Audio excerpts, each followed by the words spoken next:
au centre culturel François Villon de 14 h à 17 h. Pour en savoir davantage, le 01 34 12 85 89.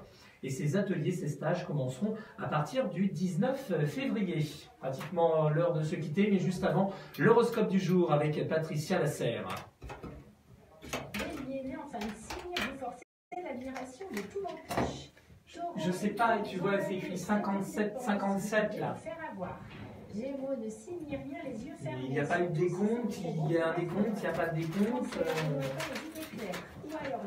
Il est où? Moi je veux pas être coupé comme ça. Hein. Je veux bien être coupé quand j'ai le décompte, ça me dérange pas, mais là je sais pas là. Est-ce que du coup il faut que je continue ou pas, que je meuble? Vous savez quelle direction prendre, natif de second et troisième décan sur tout.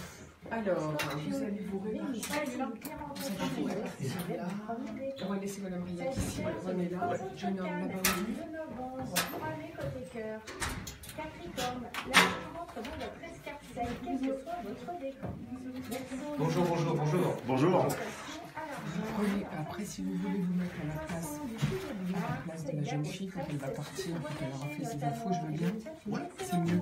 Bonne journée, Patricia Lasserre. C'était votre horoscope. Tous les horoscopes de Patricia sont disponibles sur voyance-équitable.com. D'ici quelques minutes, un nouveau point sur l'actualité valdoisienne à 9 h tout pile sur la radio du bien-être. La matinale referme ses portes, comme chaque matin, 7 h, 9 h. Merci à notre invité d'avoir parlé du Nouvel An chinois qui se déroulera sur 3 jours à la salle des fêtes d'Enghien-les-Bains, mais aussi à l'auditorium des Thermes. Demain, un autre invité et nous parlerons de la pizza. Est-ce qu'on peut manger de la pizza très tôt le matin? Mais oui, bien sûr, nous testerons de très très bonnes pizzas avec vous, avec un artisan qui se trouve à Deuil-la-Barre. D'ici quelques minutes, c'est Florence Sueur qui arrive pour son émission Le Bar de l'économie. Je vous souhaite une très très bonne journée et je compte sur vous pour être présent à partir de 7 h sur la radio du bien-être. Bye bye. Du lundi au vendredi, entre 13 h et 14 h, retrouvez vos plus belles chansons françaises. Heureusement que j'ai l'œil.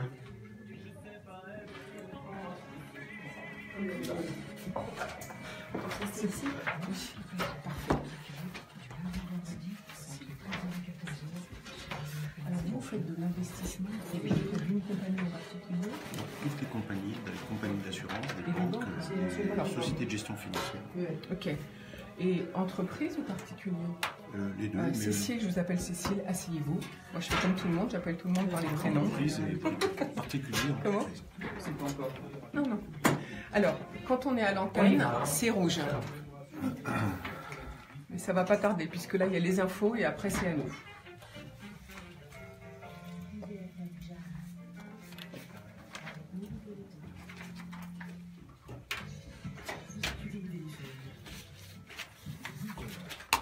Et nous faisons immédiatement un nouveau point sur l'actualité valdoisienne avec Sophia Duarte. Débutons le flash par de la politique. Les élus de l'opposition PS de l'établissement public territorial Boucle Nord de Seine ont l'intention de boycotter la séance de ce matin à 10 h 30. Ce rendez-vous a pour but de traiter les orientations budgétaires de la métropole du Grand Paris. C'est une façon pour eux de dénoncer des méthodes antidémocratiques primaires et le mépris des maires pour cette institution. Un quorum n'est pas nécessaire pour cette convocation repoussée à aujourd'hui. Du coup, l'exécutif ne cherche pas une date et une heure privilégiables à tous. L'opposition trouve ce débat dénué de contenu et vide de sens. En matière d'éducation, des professeurs, parents et élèves de Sarcelles-les-Garges se sont mobilisés hier après-midi pour plus de moyens. En effet, 1 collège et 3 lycées de ces deux villes ont distribué des tracts à la gare du RER. L'intérêt est de rappeler qu'avec des classes surchargées, le peu de moyens attribués à la scolarité et beaucoup d'inégalités, nous avons dans des classes de 32 élèves beaucoup de tensions et de violence. Cela ne permet pas aux élèves de travailler dans les meilleures conditions. Hier, au gymnase Jean Moulin s'est déroulé le premier forum de l'orientation de la ville de Saint-Leu-la-Forêt dédié aux filières de l'apprentissage. Selon Arnaud Vandame, adjoint au maire délégué au développement économique et à l'emploi, le bilan est très positif. L'opération sera donc renouvelée dans 2 ans. Une cinquantaine de CFA étaient présents hier. Il y a de fortes chances que le nombre se voit grandir car pour beaucoup, ces filières sont les métiers de demain. Pour la Saint-Valentin, les 7 départements d'Île-de-France ont envoyé un fraisier en forme de cœur à Emmanuel Macron avec pour message « J'aime mon département ». Un Un très beau clin d'œil suite à toutes les manifestations. Ils cherchent à rappeler que sans leurs interventions, la gestion des collèges, des routes et des espaces naturels entre autres se dégradera. Le gâteau vient de la boulangerie-pâtisserie Le Régal à Vigneux-sur-Seine. Le personnel a reçu le prix des Papilles d'Or en 2016. Terminons avec les pièces de théâtre de Georges Feydeau, La Dame de chez Maxime. Vous y verrez plein de trucages scéniques, du kiff photo. Vous soupçonnerez plusieurs personnes d'être des amants et des maîtresses pour finalement obtenir un dénouement heureux. C'est le samedi 31 mars à 20h30 au centre Cyrano à Sannois. Pour de plus amples informations, composez le 01 39 98 21 44. Et c'est fini. Merci beaucoup, Sophia. Nous vous retrouverons à un prochain point sur l'actualité dans votre département à 12h15 sur la radio du bien-être. En attendant, c'est l'émission Le Bar de l'économie avec Florence Sueur.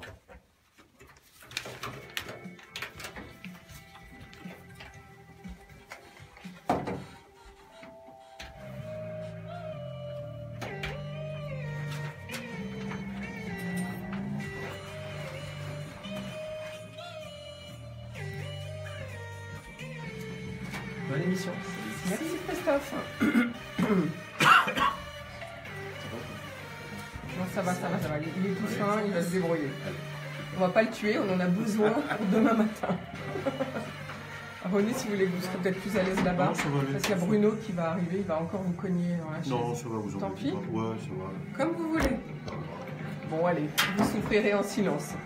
Ah oui, ces pauvres hommes malheureux, je les plains. Bonjour à tous, j'espère que vous êtes en pleine forme ce matin. Nous sommes ravis de vous retrouver avec Francky à la technique pour le bar de l'économie. Vous connaissez le principe de l'émission, un croisement d'expérience et de savoir-faire. Nous invitons ceux qui entreprennent, réfléchissent et concourent à la vie économique ou politique, en réalité à notre vivre ensemble. Suivez-nous, suivez-les en direct, en vidéo sur Facebook, vous le savez, page IDFM. Si vous voulez intervenir ou apporter un témoignage, vous pouvez toujours nous téléphoner au 01 34 12 12 22. Bien sûr, on émet en fréquence FM 98.0 et toujours par Internet en web radio sur idfm98.fr.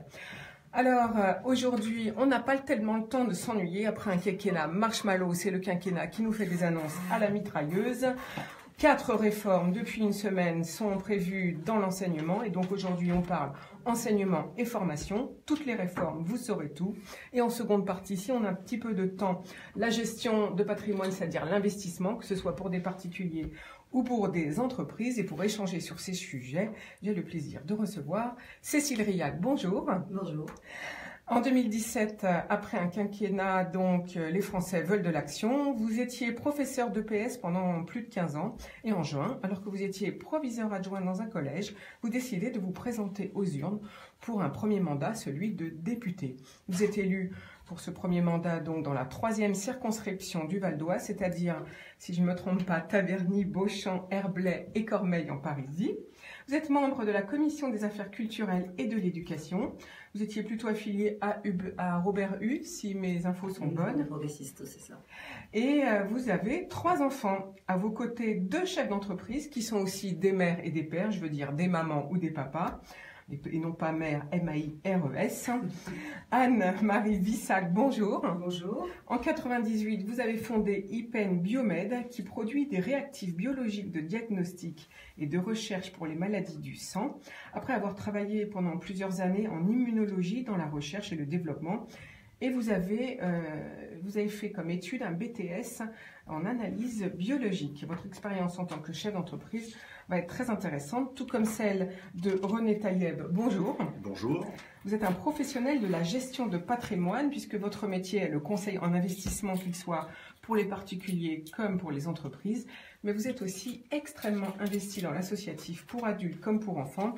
Et vous avez créé, rappelons-le, vous étiez rapporteur d'une mission sur la cohésion sociale et l'engagement citoyen pour lutter contre le racisme, l'antisémitisme et les discriminations en 2016. Vous êtes aussi conseiller municipal de la ville de Montmagny. En fin d'émission, bien sûr, le secret de cuisine, car aujourd'hui c'est jeudi. Si nous avons le temps, parce que l'actualité est très chargée, comme je vous le disais, vers 9h50, peut-être la minute RH qu'on n'a pas non plus eu le temps de passer hier, pas de chance. Et avant nos débats, je vous propose un petit voyage musical. Allez, avec Jimmy Smith, c'est The Cat. Bon, vous voyez, ça part assez vite le matin. Ouais, Ah, faut être en forme, hein. J'avais déjà vu. Enfin, moi, je suis levée depuis 4h30 du matin, donc c'est bon. Bah oui, j'aurais vécu à dormir. Je me suis levée. Ah, ça laisse le temps de réfléchir. 4h30, c'est l'heure à laquelle tu t'es levé aussi ou l'heure à laquelle tu t'es levé? C'est presque l'heure à laquelle je me couche. Ah bon? Moi, je me suis réveillé à 5h, mais je me suis couché à 5h. À quelle heure? 2h30. Ah, c'est dur le métier d'attaché parlementaire. Mais j'ai tout épluché hier soir, mais surtout hier soir il y avait un match. Donc... Ah, c'est C'est ça. pas que ma faute. Ouais, c'est ça. D'accord. Et puis il y a le bébé aussi. Il y a le bébé aussi. Donc 4h30 si j'étais fait à 5h, c'est le bébé, mais 2h30 c'est le Match, bébé, plus député. Ça fait beaucoup. Ça fait beaucoup, ouais. Ça fait beaucoup, oui, c'est sûr. Bon alors Francky, s'il vous plaît, vous nous dites quand on est vers 1 minute 50, on va laisser entre 1 minute 50 et 1 minute 80 et après on reprend parce qu'on a beaucoup d'infos aujourd'hui. D'accord. On a 1 minute. D'accord. Il y a les officines sur Paris. Donc hier c'était bien. Alors je vous propose, Cécile Riac, qu'on fasse d'abord connaissance avec vous. Donc ma première question, ça va être pourquoi avez-vous choisi de laisser tomber finalement votre profession et de vous investir dans la vie publique, hein? Non, pas encore. Ça, tu peux réfléchir maintenant. Voilà. C'est juste pour te donner le temps de réfléchir. On va pas s'étendre, mais c'est histoire de faire connaissance tranquillement puisqu'on ne vous connaît pas. Oui, c'est vrai. 1 minute Allez, 50. on y va? Attention. On y va. Merci, voilà, vous avez écouté le joli rythme jazzy de Jamie Smith. À réécouter, je vous le conseille, The Cat. Alors aujourd'hui, excellente nouvelle, le chômage baisse pour se situer à 8,9% avec pour la première fois depuis très longtemps une embellie, et cette fois pour les cadres. On en reparlera peut-être demain. Pour l'instant, avant d'entamer nos échanges sur les réformes de l'enseignement et de l'éducation, Cécile Riac, première question, pour faire connaissance avec vous, pourquoi avez-vous choisi de laisser tomber votre profession, cette profession d'éducatrice et d'enseignante et de proviseur, et de vous présenter aux élections en juin dernier? Parce que j'ai toujours milité en fait, que ce soit lorsque j'étais enseignante, que ce soit lorsque j'étais principale adjointe de collège, que ce soit dans le tissu associatif, puisque j'étais présidente d'association dans le sport, présidente d'association de parents d'élèves. Donc en fait, j'ai toujours eu un passé militant. Et ce qui s'est passé en 2017, c'est qu'on a Monsieur Macron qui a commencé à tenir un discours complètement fou en disant qu'il voulait ouvrir en effet les grandes instances républicaines aux citoyens et à la société civile. Et c'est vrai qu'à ce moment-là, quelqu'un comme moi qui était déjà très très investi au niveau local, je me suis dit, en effet, pourquoi pas? Pour une fois, il y avait un discours politique qui m'interpellait. Et un petit peu poussé par mon entourage, j'ai décidé de candidater, de suivre la démarche que la République En Marche proposait, c'est-à-dire de candidater. Donc par Internet, vous avez candidaté? Voilà, j'ai tout fait simplement toute la procédure, comme de toute manière les députés à l'heure actuelle République En Marche, nous avons tous fait la même procédure. Et j'ai été investie par la République En Marche, et donc j'ai été la candidate sur la 3e circonscription de la République En Marche aux législatives. Et alors donc là, à ce moment-là, est-ce que vous avez été en même temps convoqué pour un entretien ou tout se passait que par ordinateur et par Internet? En fait, on n'a été pas convoqué, on nous a téléphoné. Donc moi personnellement, j'ai reçu deux coups de téléphone, à peu près à 15 jours, 3 semaines d'intervalle, justement pour faire une espèce d'entretien d'embauche, parce que ça ne durait pas 5 minutes, c'était des entretiens très très longs avec la commission d'investiture. D'accord.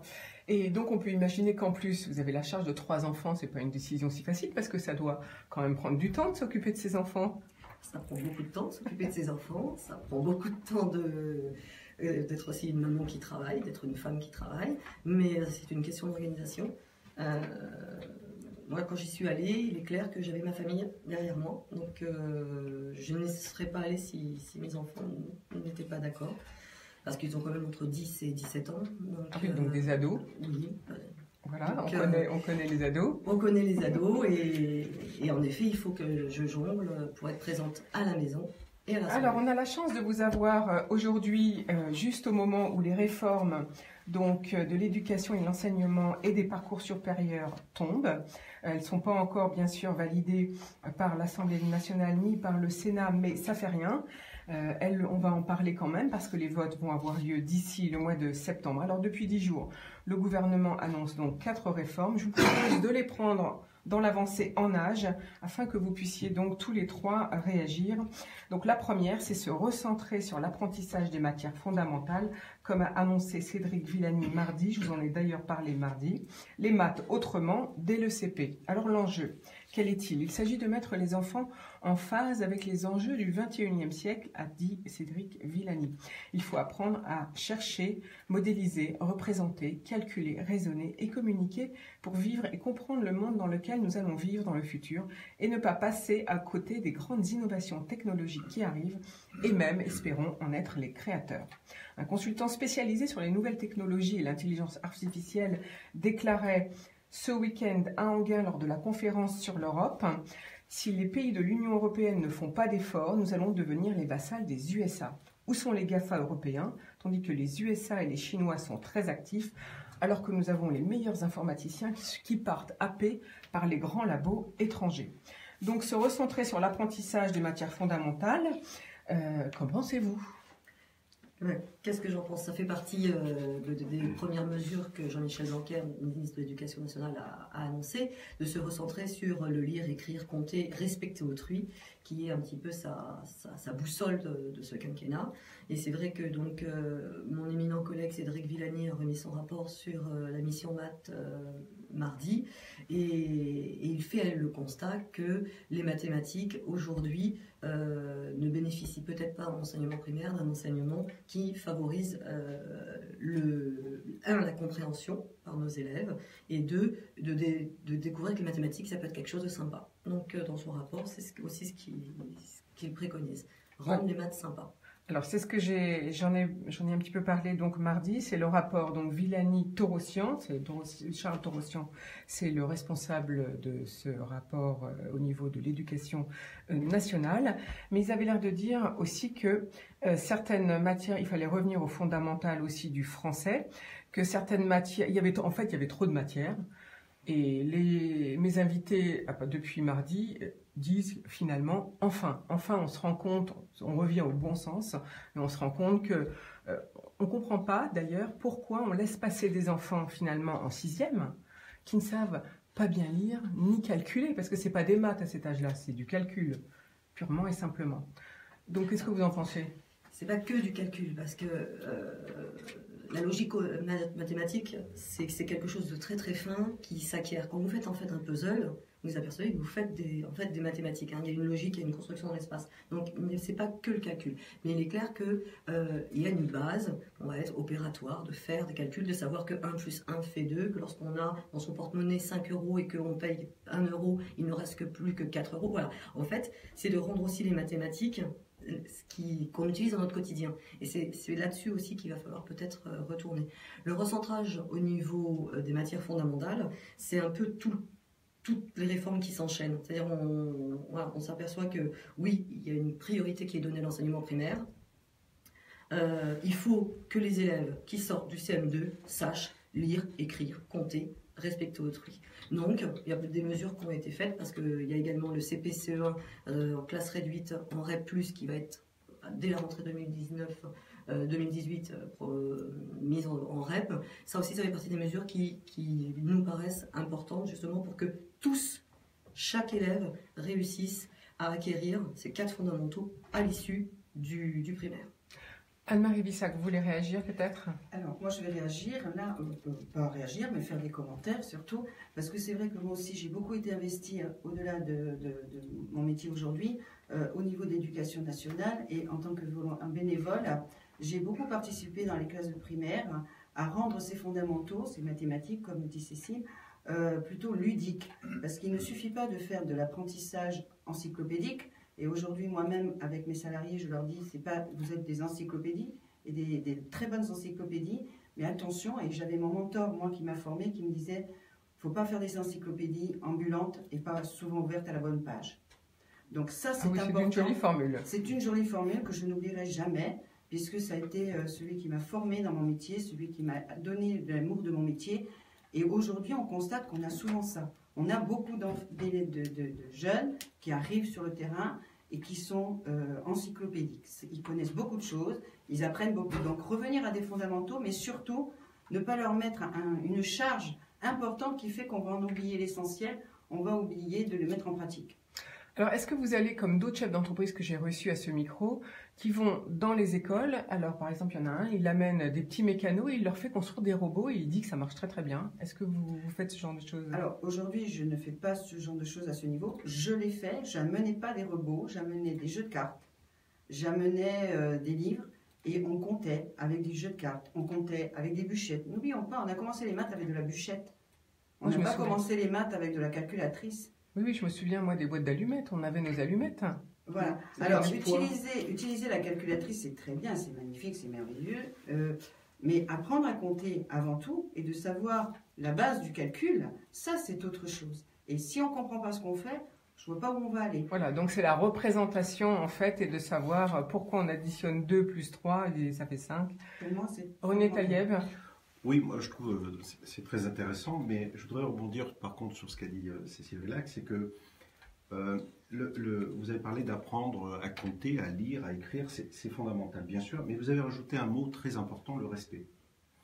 Parce que c'est petit qu'on apprend les choses, autant lire, écrire, compter, mais respecter, je crois que c'est aussi un élément fondateur de la société que l'on veut créer, et ça je pense que c'est un élément qu'on ne prend pas souvent en compte.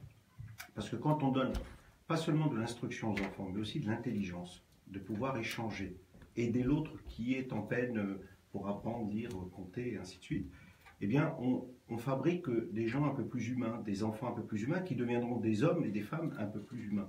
Et ça, c'est très important. Donc le respect, oui, c'est quelque chose de significatif, hein, je pense, dans la construction d'un enfant, autant que lire, compter, écrire. Je rebondis tout de suite sur ce que vous venez de dire, en effet, M. Talieb, parce que ce qui est très important, et il n'y a pas de verbe lire, écrire, compter, mais il y a également en fait parler, verbaliser, communiquer. Et dans cette notion de respecter autrui, dans les missions fondamentales qui sont mises en place et en œuvre par Jean-Michel Blanquer et le ministère, il y a bien cette notion d'être capable de communiquer les uns avec les autres, d'être capable de parler avec des mots et pas avec ses points, d'être capable en effet de pouvoir s'expliquer et s'expliquer aussi pourquoi est-ce qu'on pense des choses différentes. Pourquoi est-ce que dans telle famille, il y en a, on va revenir sur un sujet où nous avons déjà échangé tous les deux, pourquoi il y en a qui fêtent Noël, pourquoi il y en a qui fêtent l'Aïd, pourquoi il y en a pourquoi papa il a la kippa sur la tête quand il arrive à l'école. Voilà, c'est extrêmement important en effet se respecter autrui et se développer, se vivre ensemble. Alors, cette semaine d'ailleurs, profitons-en, c'est le Nouvel An chinois. Alors je vous propose, allez, je vous emmène sur une petite, on parle de sujets très sérieux aujourd'hui, mais on va quand même prendre le temps de faire des pauses musicales. Je vous propose de faire une petite pause musicale avant de passer à la deuxième réforme, cette fois celle du bac. Bonjour mesdames, messieurs. Bonjour. Bruno Vigoureux, alors il est multitâche, Bruno. C'est vrai qu'on a beaucoup de choses à dire. Quelle richesse. Quelle richesse. C'est vrai. Ouais. Alors Bruno s'occupe de sport et de cuisine. C'est notre chef du jour. Sport et cuisine aussi. Donc en fin d'émission, c'est à vos fourneaux. En fait, en cuisine, on fait du sport pour perdre. Voilà, le jeudi on fait de la cuisine. Le mercredi c'est la minute RH. Le mardi on fait de la cuisine. Le lundi c'est du sport et le vendredi c'est de l'immobilier. Et tout ça en 1 heure. Et tout ça en 1 heure. Ah oui, bah faut pas chômer, hein, on n'est pas là pour s'endormir. Ça va vite. Bon, alors là, la pause musicale c'est très court, c'est juste une respiration, 1 minute 30, pas plus. Hein, parce qu'on a quand même tellement de choses à dire qu'on va pas y arriver. Déjà hier, c'était chaud. On n'a pas. J'ai plein d'infos.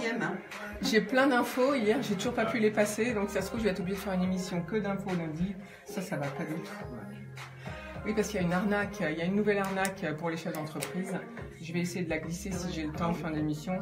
Sinon, je la ferai demain. Parce que demain, j'ai qu'un seul. Je vais essayer d'être courte sur la Non, mais moi, je vais bien l'expliquer et vous allez pouvoir. C'est quoi l'arnaque? L'arnaque, c'est les aides au FSE de subventions. Je ne sais pas, faut que je retrouve mon texte. Comment? Le rang social revenu. Voilà. Et donc, c'est la directe qui nous interpelle, mais il faut que je la trouve. Tu connais? Ah oui. Attention, on va y aller, tiens. Je suis prête. C'est bon. Allez, vous avez reconnu un de vos titres préférés de l'année 2017. C'était le groupe Fifth Harmony, 4 jolies jeunes femmes. On voudrait tous être comme elles. Allez, c'est la réforme du bac pour 2021. 210 ans d'existence pour un examen qui ne s'appellera peut-être plus bac, on ne sait pas. En tout cas, on cherche le futur nom de la classe terminale. La réforme sera appliquée dès la rentrée, nous dit-on, pour les élèves de seconde. Je résume. Pour la section technologique, les séries sont maintenues. Mais pour la section générale, plus de section, mais un tronc commun comprenant le français, la philosophie, l'histoire et la géographie, 2 langues vivantes, le sport et 3 spécialités en première, puis ramené à 2 en terminale. Un choix de 10 spécialités, comme par exemple la discipline humanité scientifique et numérique. Je ne vais pas toutes les énumérer parce que ça serait trop long, il faut laisser parler nos invités. Mais en revanche, 60% donc de ce bac sur examen par 3 matières, dont la philo et un grand oral, moi je l'appelle grand oral de 20 minutes, imposé, et 2 matières au choix. Et puis une notation de 40% qui sera divisée comme ça, 30% en contrôle continu, et 10% sur les notes du bulletin en première année de première et de terminale. Alors Cécile Riac, Anne-Marie Vissac et René Taïeb, en est-ce fini avec le barchotage? Est-ce redonner du sens, comme dit le ministre Blanquer? Êtes-vous d'accord? Avez-vous un autre avis? Voulez-vous compléter? Allez. Allez, c'est moi qui me lance. Vous avez très bien expliqué cette nouvelle réforme. Alors, pour ne pas affoler, en effet, l'année prochaine, les élèves qui vont rentrer en seconde, ça va être comme ça s'est toujours produit. Ils rentrent en seconde, ils vont choisir leur enseignement d'exploration. Simplement, ce qui va commencer à être un petit peu différent, c'est déjà dans l'accompagnement. Et là, on commence aussi l'application de la réforme d'orientation et de réussite des étudiants, c'est-à-dire normalement, chaque élève, à partir de l'année prochaine, aura 1h30 par semaine d'aide à l'orientation et au développement de son projet personnel. Ça, c'est l'une des nouveautés. Ça ne chamboule en rien les autres disciplines scolaires. Il y aura également un accompagnement personnalisé qui existe déjà, mais qui va déjà être orienté plus sur l'expression écrite et orale, en vue du fameux grand oral dont vous avez parlé. Et le mot grand oral, Flora, c'est exactement ça. C'est l'esprit de cette nouvelle épreuve, c'est de favoriser l'oralité. Un peu ce qu'on disait tout à l'heure, c'est-à-dire que dans la vie de tous les jours, nos futurs étudiants, nos futurs professionnels, ils ont besoin de parler, on a besoin de parler aux gens. Or, aujourd'hui, les jeunes ne communiquent pas au niveau verbal. Donc ce grand oral rentre complètement dans cette logique de parfaire cette manière de parler, de savoir parler correctement. Alors là, je pense que les chefs d'entreprise vont être d'accord parce que ce qu'on remarque, notamment quand on est dans des groupes avec des sociétés étrangères, c'est que les Français ne sont pas du tout bons à la présentation d'un rapport, alors que les Américains, par exemple, ils plaisantent, ils font des choses beaucoup plus... Finalement, c'est beaucoup plus léger. Nous, on est toujours trop sérieux. Peut-être qu'on se prend trop au sérieux. Qu'est-ce que vous en pensez, oui, Anne-Marie et moi, d'autant que je suis dans la recherche médicale, donc imaginez que des rapports, on en fait tout le temps, des articles, on en fait tout le temps. Il y a aussi une chose qui est fondamentale, c'est les langues. Parce qu'aujourd'hui, avec tous ces échanges européens, internationaux et autres, on ne peut pas parler toutes les langues internationales. Donc il n'y a qu'une langue aujourd'hui qui est encore celle qu'on parle le plus, c'est l'anglais. Et ça, c'est au niveau de l'enseignement, c'est quelque chose qu'on ne met pas en valeur non plus pour le terrain, pour la profession future. J'en ai fait les frais moi aussi, puisque j'ai fait mon bac. L'anglais, c'était vraiment une matière que j'avais laissée de côté et qu'il m'a fallu reprendre, parce qu'aujourd'hui, je n'ai pas d'autre possibilité que de parler anglais à l'international en tant que chercheur et dans une entreprise de recherche, et recevant même des internationaux au sein de mon entreprise. Donc ça, c'est important. C'est vrai que l'oral est important. Et apprendre aux élèves à parler, à écrire aussi, c'est primordial. Alors moi, j'ai une question d'auditeur, justement à propos des langues, puisque vous avez abordé ce thème. C'est pourquoi, puisqu'on en profite pour faire des réformes qui partent d'un bon sens, pourquoi n'en profite-t-on pas pour mettre l'anglais dès les plus petites classes? Est-ce que ça ne serait pas à réfléchir? Parce qu'on est entouré de pays qui souvent parlent 2 ou 3 langues, et nous, les Français, on se retrouve finalement perdus.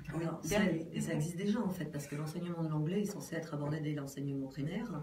Ensuite, depuis la réforme du collège a introduit la seconde langue dès la 5e, ce qui est une nouveauté, liée à la réforme du collège depuis 2013.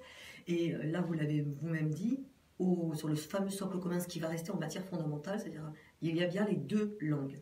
Donc les langues sont véritablement importantes. Par contre, il faut peut-être s'interroger sur la manière dont on forme les enseignants à l'apprentissage des langues, et particulièrement en primaire. Parce que pourquoi aujourd'hui, alors que c'est dans les textes, aujourd'hui, tous les élèves de primaire doivent apprendre l'anglais ou une seconde langue, ça peut être l'allemand, mais c'est parce que les enseignants ne sont pas formés. On ne forme pas nos enseignants du primaire à enseigner les langues. S'ils ne sont pas eux-mêmes intéressés, s'ils ne sont pas en fait eux-mêmes formés, ou si au cours ensuite de leur carrière, ils ne se forment pas à cette discipline. Donc vous voyez, il y a un petit décalage. Oui, il y a un petit décalage, certes, mais est-ce que vous croyez qu'un enseignant a la capacité à se former sur tout ce qu'on lui demande? C'est énorme ce qu'on lui demande pour la partie donc primaire finalement. On n'aurait pas intérêt à faire venir des vrais spécialistes de la langue en question, c'est-à-dire pas surtout l'anglais qui est quand même la langue la plus facile. C'est internationalement, quand on voyage, on voit bien que c'est l'anglais qui est la langue parlée par tout le monde. Est-ce que finalement on ne pourrait pas poser cette question finalement au gouvernement? On pourrait la poser. L'une des questions, c'est le financement. Comment est-ce qu'on finance en effet des partenaires extérieurs? Mais tout à l'heure, Anne-Marie en parlait quand elle disait qu'elle intervenait dans les écoles bénévolement en titre d'association. Il faut savoir qu'il y a quand même aussi pas mal d'associations qui rentrent dans les écoles. Il y a des partenariats qui sont créés et en effet qui diffusent. Et ça peut être tout à fait l'anglais. Moi, j'en connais. Voilà, donc on va passer à votre attaché parlementaire toutes les questions que se posent les auditeurs au fur et à mesure, il n'y a pas de souci. La seconde question, c'est, on a parlé des spécialités, les fameux 10 spécialités. Alors là, quand même, grosse interrogation, peut-être que des précisions seront apportées d'ici septembre, c'est si le lycée dans lequel on va être affecté n'a pas les spécialités qu'on veut, on fait quoi? On a le droit de changer de ville? Normalement, les nouvelles spécialités, hormis les sciences de l'ingénieur qui existent déjà, qui sont reconduites et qui ne sont pas dans tous les établissements, normalement, toutes les spécialités devraient être enseignées dans tous les lycées. Sinon, la réforme d'ailleurs au niveau des lycées a déjà eu lieu, c'est qu'il y a en fait des bassins d'affectation. C'est-à-dire que par rapport à une époque où un collège, il n'y avait qu'un seul lycée d'affectation, aujourd'hui, il y a plusieurs lycées. Donc l'élève, en effet, à l'issue de la seconde, s'il a envie de faire une formation comme ça existe aujourd'hui technologique, qui n'est pas dans l'établissement dans lequel il demande à changer d'établissement et il ira dans le lycée qui propose la formation. Et ça existe déjà, donc c'est pas un grand chamboulement. Ah, ça existe déjà, mais c'est quand même le parcours du combattant. Moi, je l'ai fait moi-même pour mon fils, donc je vois très bien comment ça fonctionne. Faut vraiment que le parent soit très bien formé pour le faire. Je reconnais que là, il y a quand même peut-être des améliorations. Et ce que je vous disais, c'est lié au projet de l'élève, au parcours d'orientation. Et c'est pour ça que dès l'année prochaine, cette fameuse heure et demie devrait rentrer en application, qui rentre dans cette logique d'informer les élèves sur leurs possibilités, comment est-ce qu'on continue sa formation, les choix, parce qu'à l'issue de la seconde, ça veut dire qu'il va devoir faire des choix, puisqu'il n'aura plus que les matières du tronc commun, et il devra choisir 3 disciplines. Et c'est vrai que lorsque vous avez une nouvelle discipline, il y en a une qui s'appelle humanité, littérature et philosophie, qu'est-ce que c'est? Si pendant l'année de seconde on n'explique pas aux élèves ce que c'est, comment va-t-il choisir? Sur quoi va-t-il se fonder? Donc voilà, on est vraiment dans cette logique-là aussi d'accompagnement. Alors, troisième et dernière question que j'ai des auditeurs sur la réforme du bac, c'est par rapport à justement l'orientation. Parce que, donc là, on voit très bien, puisqu'on est tous parents quelque part, on voit très bien que la majorité des jeunes, ils ne savent pas très bien ce qu'ils veulent faire. Et donc la grosse question, c'est de se dire comment des professeurs qui ne sont pas dans la vie réelle, c'est-à-dire qui ne sont pas salariés, vont pouvoir, vu la masse de métiers qui existent et surtout les nouveaux métiers qui arrivent qu'ils ne connaissent même pas, comment on va faire pour orienter ces enfants de manière concrète. Voilà. Anne-Marie Vissac. Moi déjà, sur cette nouvelle réforme, j'aimerais poser la question à Cécile Rillac et surtout qu'elle pose cette question en commission, parce que je sais qu'elle fait partie des commissions d'éducation. Oui, comment va-t-on gérer aussi les disparités qu'il y a entre tous les lycées? On sait, pour avoir eu des enfants aussi, qu'il y a des lycées qui sont, on va dire, pour faire simple, plus sévères que d'autres en termes de cotation, en termes de notation. Et on va passer, si j'ai bien compris cette réforme, dans le style contrôle continu avec 4 épreuves à la clé. Donc ce contrôle continu, aujourd'hui, on le sait, ça va remplacer un peu le bulletin qui va faire l'entrée dans les universités ou dans les écoles. Mais comment on va gérer les inégalités? Parce qu'il y a des lycées qui sont très durs. À Herblay, on avait un lycée qui notait très très dur. très durement. Et donc, quand un élève se présentait avec son carnet de notes à l'université, il n'était pas pris forcément parce qu'il avait un carnet de notes faible. Voilà, tout ça, comment ça va être géré? Moi, c'est ma crainte un peu, ces inégalités. Alors là, justement, on m'a apporté une copie, je l'ai sous les yeux, vous voyez, je ne vous mens pas, où justement là, l'introduction de l'élève qui est, pour moi, me semble normale, moi je ne suis pas enseignante, hein, comme vous voyez, on lui retire 3 points parce qu'il a formulé sous forme de phrase et il n'a pas mis un point d'interrogation. On lui retire 3 points pour ça, je trouve que ça fait sévère, comme vous disiez. Donc là, bon, heureusement, les notes ne vont compter que pour 10%, mais effectivement, là, ça pose question. C'est-à-dire, si c'était ma dernière question d'un auditeur, c'était de dire, si l'élève ne s'entend pas avec son professeur, eh ben, il est saqué. Et donc là, ça pose un problème sur le contrôle continu. Donc ça, c'est une inquiétude. Alors moi, je vais rebondir parce qu'à mon sens, ça ne pose pas de problème sur le contrôle continu. Ça pose le problème que l'enseignant saque l'élève. Donc ça pose le problème, la question de comment le professeur, qui est un professionnel de l'éducation, se positionne vis-à-vis de ses élèves. Moi, quand j'étais enseignante, c'est ce que je disais à mes élèves à certains moments. Je leur disais, je sais, on ne peut pas aimer tout le monde. Ben non. Donc vous et moi, c'est comme vous et vos amis. Vous aimez des personnes, vous n'aimez pas tout le monde. Moi, je ne suis pas là pour être aimé, je ne suis pas là pour vous aimer. Par contre, j'ai une mission. Et on travaille ensemble. Et on se respecte avec les règles qui sont fixées dans ma classe. Voilà. Donc, quand vous parlez de saquer, il faut bien aussi que les enseignants, il y a peut-être aussi de nouveau une manière de faire différente. Bien que les enseignants discutent entre eux, peut-être pour évaluer de la même manière. Déjà, Anne-Marie parlait simplement d'un lycée par rapport à un autre, mais la question se pose même au sein d'un même établissement. Bien sûr. Tout le monde a dans la tête un professeur qui note plus sévèrement qu'un autre. Et on le sait, tout le lycée, tout l'établissement le dit. Un tel note, oh là là, j'ai machin, oh, je vais pas avoir des bonnes moyennes. Mais tout le monde sait que le 8 mis par monsieur truc, eh ben, ça vaut le 14 mis par madame machin chose. Donc ça pose en effet la question de l'égalité de traitement. Et donc, qui est du contrôle continu? C'est pas ça le problème. Le problème, c'est que les enseignants doivent se mettre d'accord et en effet évaluer, savoir pourquoi ils évaluent. Ça, c'est peut-être un premier élément de réponse sur le contrôle continu. Donc que 10% en effet de contrôle continu, parce que les 30 autres pourcents seront en fait des épreuves communes. C'est-à-dire que ce que M. Blanquer a introduit, c'est les épreuves communes que les élèves font comme des bacs blancs aujourd'hui, ben, ça sera un petit peu la règle en première et en terminale. 2 bacs blancs, on va dire, donc 2 épreuves communes en première, une épreuve commune l'année de terminale. Allez, je vous emmène de nouveau sur une très courte pause musicale avant d'aborder la transformation d'APB, c'est-à-dire, ça s'appelle maintenant Parcoursup. Parcoursup, je vous propose Kigo.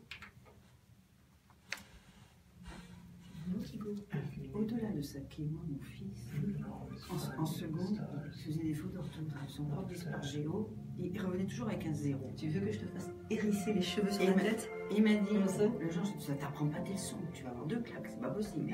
L'histoire géo, ça s'apprend. Il me dit, mais maman, que j'apprenne ou que j'apprenne pas, j'aurais 0, parce qu'il lance. J'ai des fautes d'orthographe.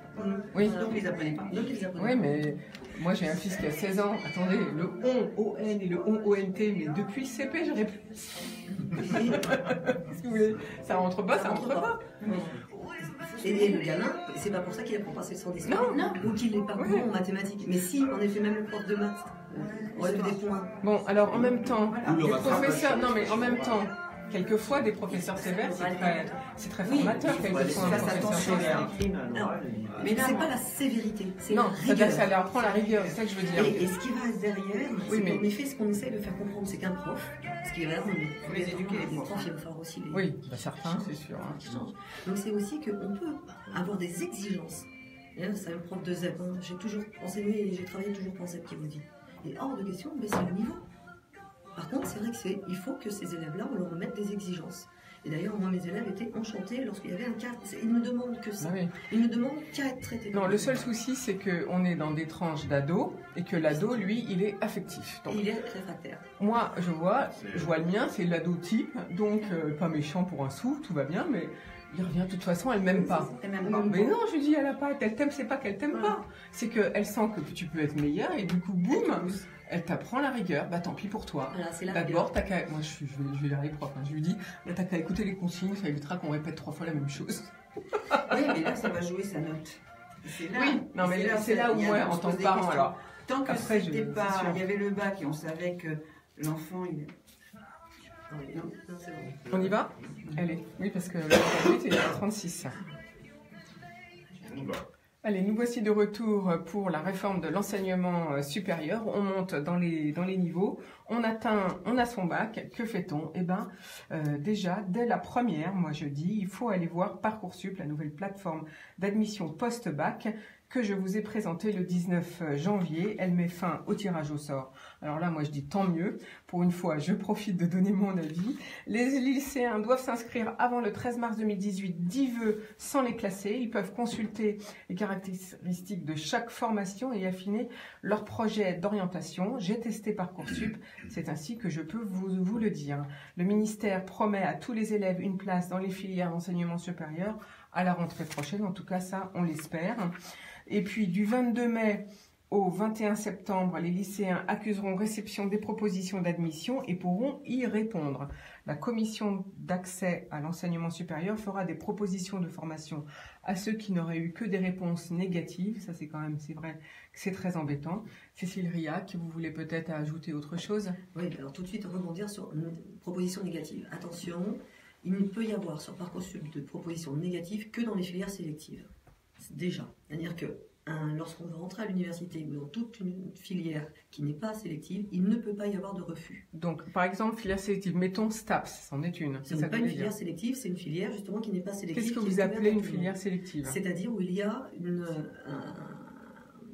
un concours, un examen. Ou un concours, ou des dossiers. BTS. Les BTS sont des filières sélectives. Les entrées en IUT sont des filières sélectives. Les grandes écoles, CPGE, les classes préparatoires, sont des filières sélectives, c'est-à-dire que les élèves sont sélectionnés déjà sur leur dossier. Donc ça existait déjà avant. Donc, par contre, toutes ces filières maintenant, ce qui n'existait pas forcément avant, toutes n'étaient pas sur APB. Maintenant, toutes les filières sont sur Parcoursup, enseignement privé comme enseignement public, déjà. Donc toutes les filières non sélectives, en gros l'université, toutes les filières universitaires, ne sont pas sélectives et il ne peut pas y avoir de refus. Il y aura comme réponse oui ou un oui si.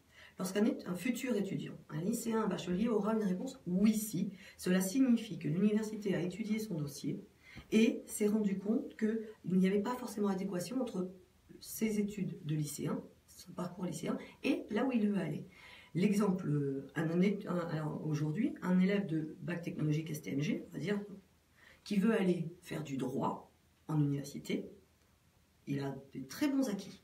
Mais il lui manque peut-être justement des filières au niveau justement de l'écrit, de l'oral, quelque chose. Eh bien, l'université de droit, s'il demande à SAS pourra lui dire oui, si, lorsque vous arrivez chez nous, vous faites un petit module de remise à niveau en français, voilà. En culture générale. En culture générale, parce que c'est ce qui vous manque dans votre formation. Vous avez une très bonne formation d'éco-droit, parce que les étudiants qui sortent de STMG, qui vont en filière de droit, sont nettement mieux par contre formés que des élèves qui sortent de ES, parce que les élèves qui sortent de ES, en fait, ils n'ont jamais fait de droit. Mais du vrai droit, du pur droit, comme on peut faire en éco-droit, en STMG.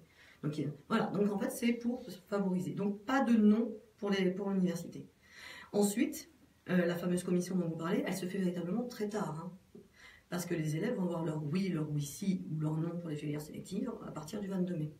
Donc les élèves vont au fur et à mesure accepter ou pas.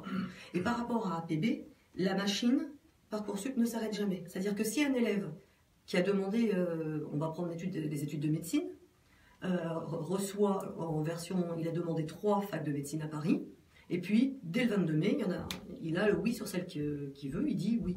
Et bien les places qui étaient réservées, puisqu'il avait 3 oui, retournent tout de suite dans la machine. Ce qui fait que dès le lendemain, l'étudiant qui avait en attente sur cette école, lui va avoir un oui, dès le 23 mai. C'est-à-dire que ça, c'est aussi différent par rapport à APB, c'est-à-dire à APB, tout s'arrêtait. Et là, on faisait une première affectation, on l'avait ou l'avait pas, et APB remoulinait tout. L'algorithme refonctionnait. D'accord, donc on a bien compris que finalement tout se fait très rapidement puisque c'est de l'informatique et de l'intelligence artificielle. Mais, une petite question, 10 choix, c'est énorme. Imaginons, on a quelqu'un qui veut faire ingénieur. Bon, alors il va prendre le choix ingénieur, ça fait une case de rempli. Enfin, mettons 4 écoles. Mettons, il choisit 4 écoles.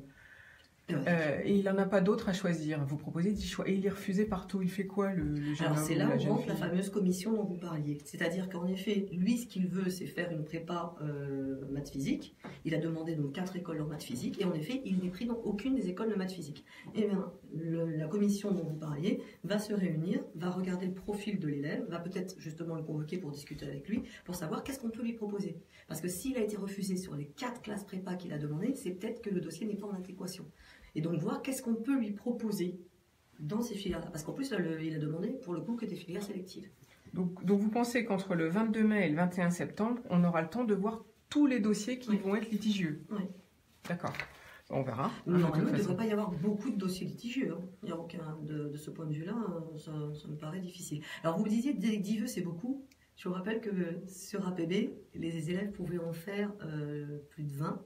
Et qu'avec les histoires de sous-vœux, il est arrivé que plus des élèves fassent plus de 100 vœux dans l'ancienne base. 100 vœux? Oui, parce qu'avec le jeu justement d'APB et de ce qu'on pouvait mettre en sous-vœux, c'est-à-dire qu'il y avait un vœu, c'était, comme vous l'aviez dit, prépa, et mettre 4 ou 5 écoles, on s'est retrouvé avec des élèves qui mettaient plus de 100 vœux. Voilà. Donc là, au moins, on a 10 vœux, il n'y en a pas plus, ils ne sont pas hiérarchisés, et ce qui fait que...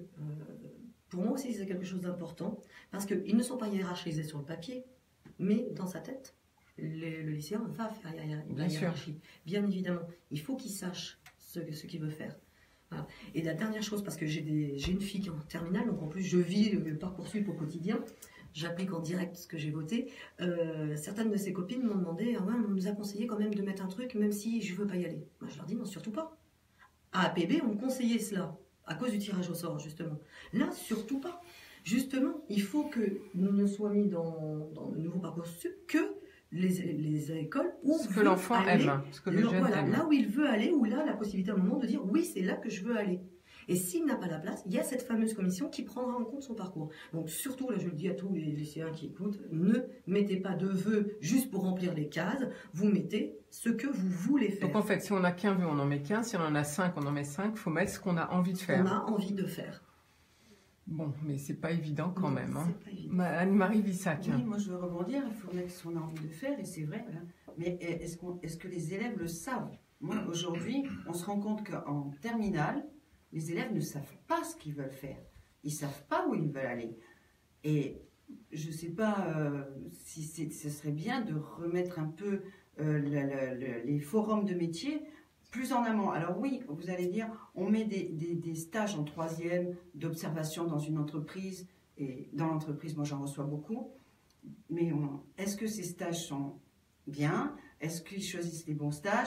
Est-ce qu'il ne faut pas les éduquer bien en amont pour qu'ils puissent faire leurs vrais vœux au bon endroit, au bon moment et à la bonne époque?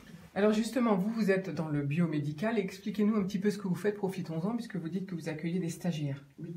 Alors moi, dans le biomédical, j'ai une société, j'ai développé une société qui va développer et fabriquer des réactifs à usage des laboratoires pour le diagnostic des maladies très spécialisées qui sont les maladies thrombotiques.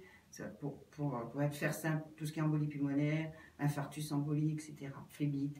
Donc, je fais beaucoup de biologie et je reçois des élèves de 3e pour leur montrer la recherche, la production, la logistique, puisqu'on a tous les métiers, beaucoup de corps de métier dans notre métier. Et donc, ils viennent en observation, l'informatique, les ressources humaines, il y a tout. Hein, une entreprise, c'est riche de métiers, malgré tout, même si elle a une activité. Je reçois aussi des masters en biologie, je reçois des stagiaires, je reçois les stages de BTS bio, analyse bio, biochimie. Et après, on va en parler, je pense, dans le 4e volet, la formation.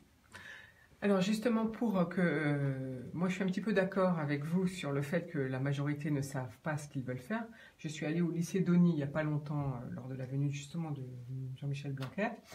Et j'ai posé la question aux jeunes femmes de terminale et de première, est-ce que vous savez ce que vous allez faire après en scientifique? Elles étaient en scientifique, elles m'ont dit non. Parce qu'on s'étonne qu'il n'y ait pas beaucoup de femmes dans l'enseignement supérieur en scientifique. Donc, comment peut-on faire pour qu'un élève choisisse bien son orientation? Est-ce qu'on n'aurait pas intérêt à obliger les secondes et les premières à faire des stages? Alors, je reviens sur l'ancienne réforme du collège qui a mis en place ce qu'on appelle parcours avenir. Dans le parcours à venir maintenant de nos collégiens, dès la 6e, il y a maintenant une préparation justement à l'orientation professionnelle, qui débouche sur le fameux stage dont Anne-Marie vient de passer. Dans la réforme actuelle, la fameuse heure et demie dont je vous ai parlé tout à l'heure, elle va être mise en place en effet et déclinée en seconde, en première, en terminale. 1 heure et demie par semaine pour préparer son projet professionnel à partir de l'année prochaine. Donc il est clair que dans 3 ans, on aura des élèves qui auront eu une formation à l'orientation, une formation à la connaissance qui sera beaucoup plus fine que ce qu'on leur propose à l'heure actuelle. Déjà. Ensuite, dans cette réforme, il y a également 2 semaines consacrées à l'orientation en terminale. Beaucoup de lycées, vous avez été à Paul-Émile Victor à Ony, mais moi au lycée de ma fille à Franconville ou à Herblay, tous les lycées ouvrent au moins 1 semaine, voire maintenant ça sera obligatoirement 2, sur des forums justement où ils font venir pour certains des professionnels, pour d'autres des étudiants dans les différentes disciplines, donc chacun le fait un petit peu comme il le veut, mais donc, et ça va devoir monter en puissance. Et il y a également, je reviens sur la formation des enseignants, il est vrai, et c'est prévu, que les enseignants, particulièrement les 2 professeurs principaux de terminale qui sont maintenant en place, vont être mieux formés. Donc la formation continue des enseignants va également prendre en charge cette question. Il faut que les enseignants soient formés à orienter leurs élèves. Alors René Taillet, vous êtes dans l'investissement, dans le conseil en investissement, vous voulez peut-être réagir? Oui, il y a beaucoup de réactions, mais on va en prendre Il nous reste 10 minutes. Ouais, on prend que nous deux. Lorsqu'un enfant veut choisir, c'est un peu comme un chef d'entreprise lorsqu'il veut conquérir un petit peu un nouveau marché. Alors que fait le chef d'entreprise? Il consulte, il fait des études de marché, il appelle ses collègues, il essaye de voir un petit peu l'environnement dans lequel il va s'introduire. Et ça, c'est très important parce qu'il y a la notion de risque. Un enfant, c'est pareil. Le problème, c'est qu'on n'a pas en face des réponses à toutes ces questions. Et ça va être un grand problème. Parce que vous dites à un enfant en seconde, première, et j'ai bien compris l'heure et demie qui sera allouée, mais est-ce que c'est suffisant? Est-ce que le métier choisi ou pensé en seconde, première, sera-t-il celui qu'on aura en terminale et au-delà? C'est-à-dire que vous voulez dire que ça reste trop théorique, il n'y a pas de pratique. Je dis qu'on a besoin de la théorie, mais à un moment donné, vous savez, nous on marche sur 2 jambes, on a la théorie, on a la pratique. Voilà, et c'est important, parce que, vous savez, les enfants, c'est bien de faire des formations, d'aller à l'école, de faire des études supérieures, mais après, ils deviennent des chefs de famille, ils ont un parcours professionnel à réaliser, ils doivent gagner leur vie et puis s'installer comme tout citoyen pour faire vivre la nation. Mais voilà, c'est la question que je pose, c'est que oui, c'est bien toute cette formation, oui, on rend les enfants non seulement instruits, mais intelligents, parce qu'on a besoin d'intelligence pour réussir dans sa vie, pas que d'instruction, on a besoin des 2 bien sûr, mais c'est important aussi qu'ils puissent comprendre ce qui va se passer après, d'autant plus que l'on sait que 60 ou 70% des nouveaux métiers ne sont pas encore répertoriés. Alors, moi je veux bien démarrer en seconde, première, et je sais peut-être dans 1 an ou 2, il y aura peut-être encore 50 ou 100 nouveaux métiers qui vont arriver. Comment je fais? Voilà, c'était mon interrogation. Merci beaucoup René Tailleb. Alors, on ne va pas faire de pause musicale, on passe tout de suite à la réforme de l'apprentissage annoncée par la ministre du Travail Muriel Pénicaud vendredi dernier. Je ne vais pas rentrer dans les réformes parce que je n'ai pas le temps aujourd'hui, je le ferai demain ou lundi. En tout cas, je pense que là, vous avez tous les 2 chefs d'entreprise à réagir. C'est notamment vous, Anne-Marie Vissac, vous m'avez dit, il y a un problème on ne valorise pas les métiers intermédiaires, donc les métiers techniques. D'ailleurs, vous n'êtes pas la seule à ce micro à venir dire qu'on ne trouve pas des jeunes pour venir tenir des métiers techniques en France. C'est grave. Qu'est-ce que vous en pensez de cette réforme? Alors, pour l'instant, je ne pense pas, j'attends de voir. Parce qu'aujourd'hui, c'est vrai, il y a un vrai problème. Il y a du chômage, il y a du travail. Et comment peut-on concilier chômage et travail? Il y a du travail. Moi, aujourd'hui, j'ai un énorme souci de recrutement de BTS, des métiers intermédiaires. Alors, je reçois beaucoup de masters, énormément de demandes de masters. Et quand je les reçois, je dis, mes pauvres, vous êtes mal orientés. Qu'est-ce qu'on fait avec un master? Si vous voulez faire quoi? Ils me disent de la recherche. C'est pas un master qu'il faut faire, c'est ingénieur. C'est un métier de base, un métier intermédiaire.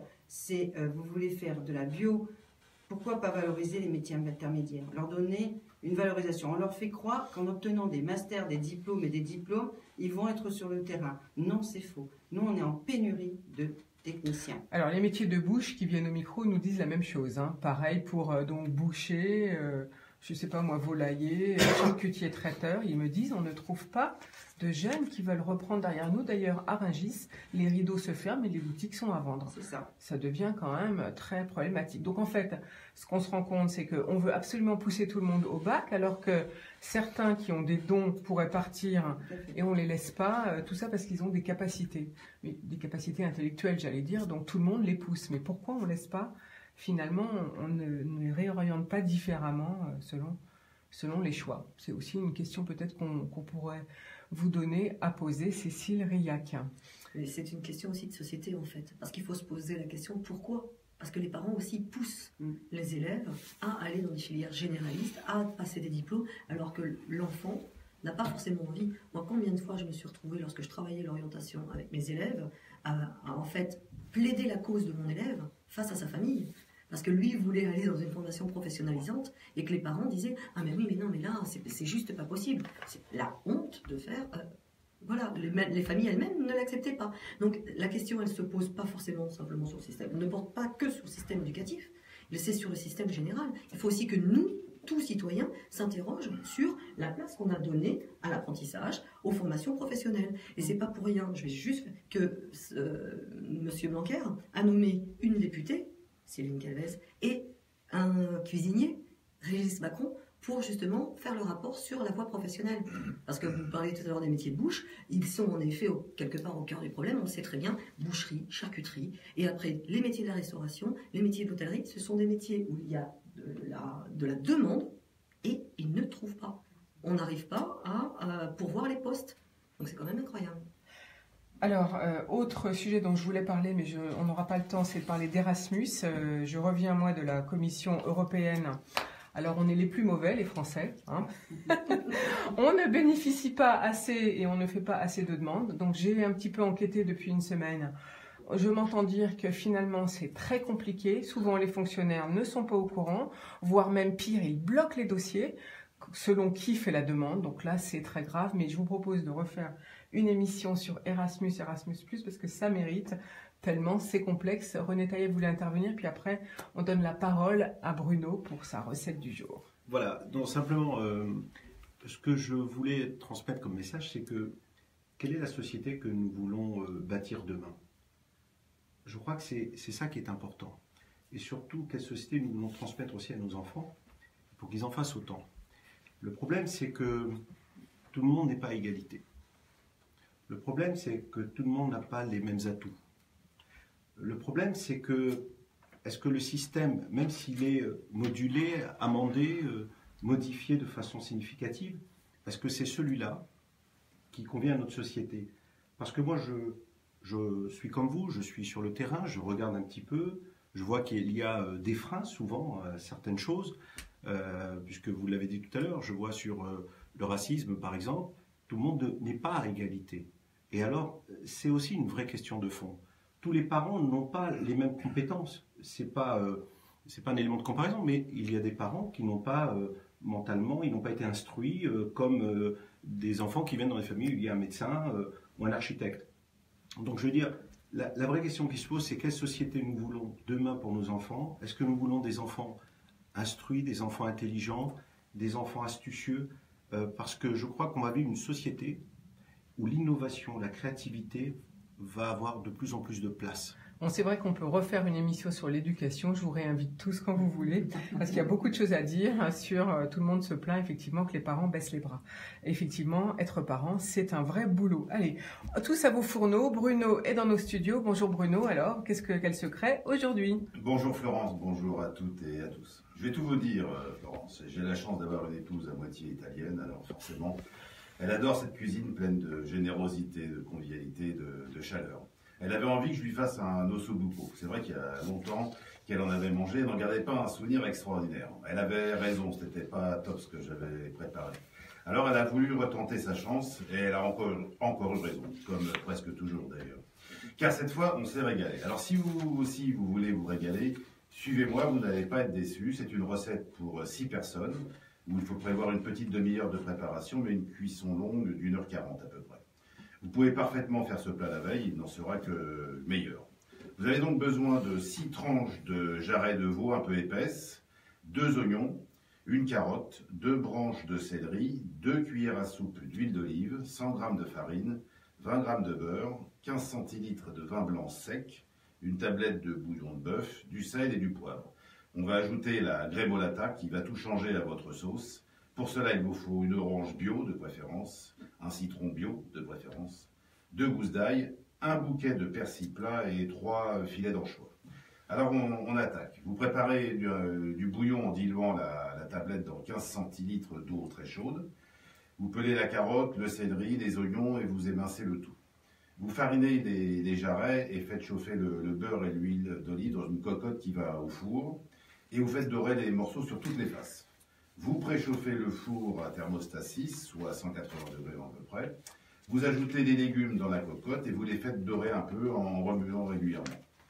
Vous versez le vin et portez à ébullition afin que l'alcool s'évapore.